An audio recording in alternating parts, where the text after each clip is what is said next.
Now, you were in a front row seat as the Republican Revolution unfolded. Right. Did you at the time believe that what were very different tactics by the minority, much more combative, much more confrontational tactics, were going to succeed in getting you the majority? And did you approve of the way that Newt Gingrich led that revolution? Yes, I do. I think Newt was I hesitate to use the word genius, but I think he's a brilliant political thinker and a tactician, and I think he played it just right. I don't know of anything he did that was wrong or over the line. He was creative, he was thoughtful. The contract with America was a good idea.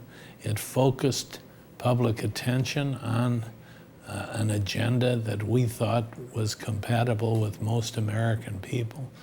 And so I thought Gingrich deserved all the credit in the world for steering us, navigating us to the majority. I didn't expect to win.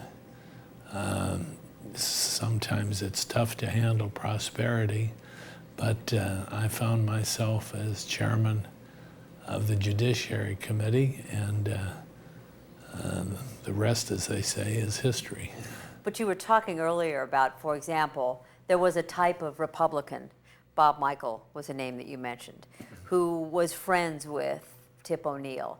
Gingrich had a very different approach to moving out of the minority into the majority.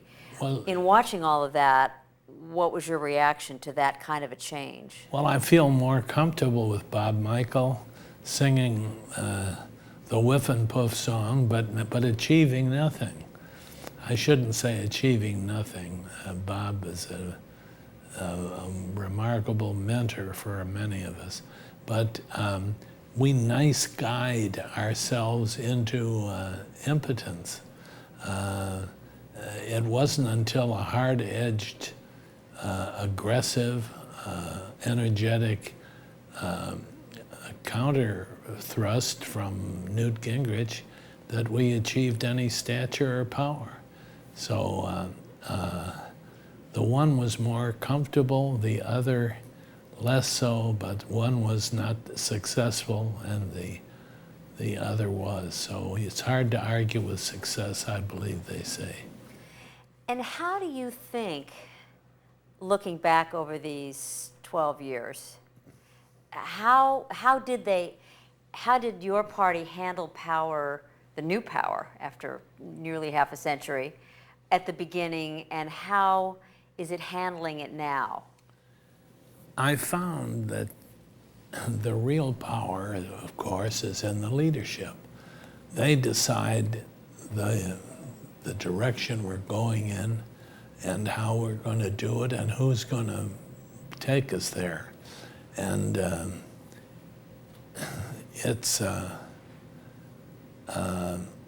we have a large group of disparate people in terms of their philosophy. I found that it isn't so much Republican versus Democrat as the West Coast and the Northeast and the South and the Midwest.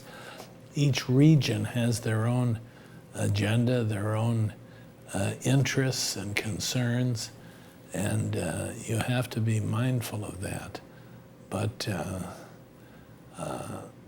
I think that the revolution Newt Gingrich started, they hate him because he was successful, just as they hated Nixon and they hated Reagan and they hate Bush. That seems to be their stock in trade, personal disparagement. But I can't complain about the victories that Mr. Gingrich won. Every one of us would do it differently, and maybe not as well. There was a period of time he was obviously, it was all new and changing, and he was a controversial character, and there was a period of time when there were some in the party who were unhappy with him, and finally after the 98 elections he decided to take himself out as Speaker. And some people thought that you should be Speaker. Did you think about approaching that job, and do you think you should have?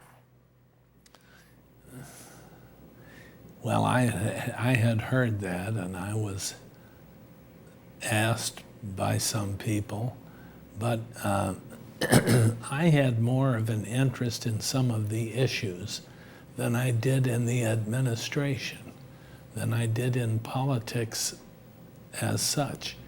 I knew the Speaker would have to balance our conservatives with our liberals and try to make them work together, and that would be a massive job. And also you spend an awful lot of time as Speaker traveling around the country raising money, which is not my cup of hemlock at all.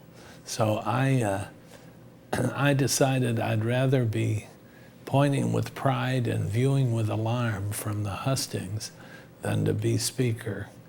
Not that I could have been, but that happy thought was pronounced once or twice. So let's talk about President Clinton for a second. We're going to talk about impeachment, but first I want to ask you what you thought about him as president. Did you have personal encounters with him, and what did you think about him as a president during his presidency? Well, I thought Bill Clinton could have been one of the great presidents. He had a charisma about him that was strong. People paid attention to him. He listened. He was smarter than everybody thought.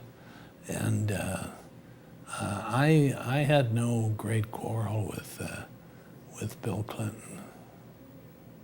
I didn't interface with him very much, as the saying goes. I was at the White House. In fact, after the impeachment, I was invited over to talk about gun control.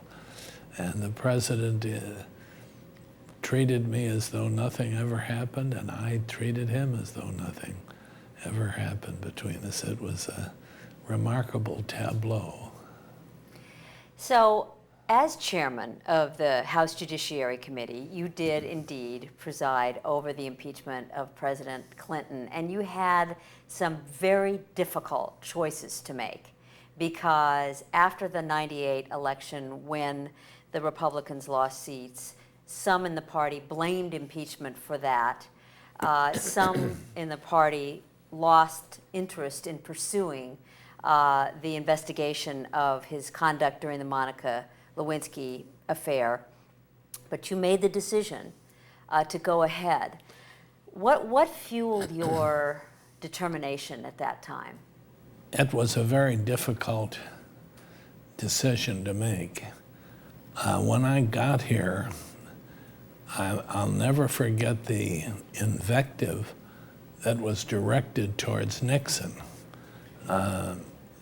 Some members, I won't mention them, very respectable members, but if you mention Nixon, you could see the steam come out of their ears. They were furious at him. I was somewhat surprised. That's apropos of nothing, except Mr. Nixon was vilified and had the good sense to resign. Mr. Clinton was successful in making the subject of our differences sexual misconduct rather than rather than perjury. And we felt that that the president had lied under oath several times to the grand jury and also to the court in the Paula Jones case, that he put the fix in the Paula Jones case. And we felt that lying under oath was a high crime or misdemeanor, especially for the president, who was under a constitutional mandate to take care that the laws are faithfully executed. So we knew we couldn't win. We knew we didn't have the votes in the Senate and even in the House for removing him from office. But we felt we owed it to the American people to say one set of laws applies to everybody.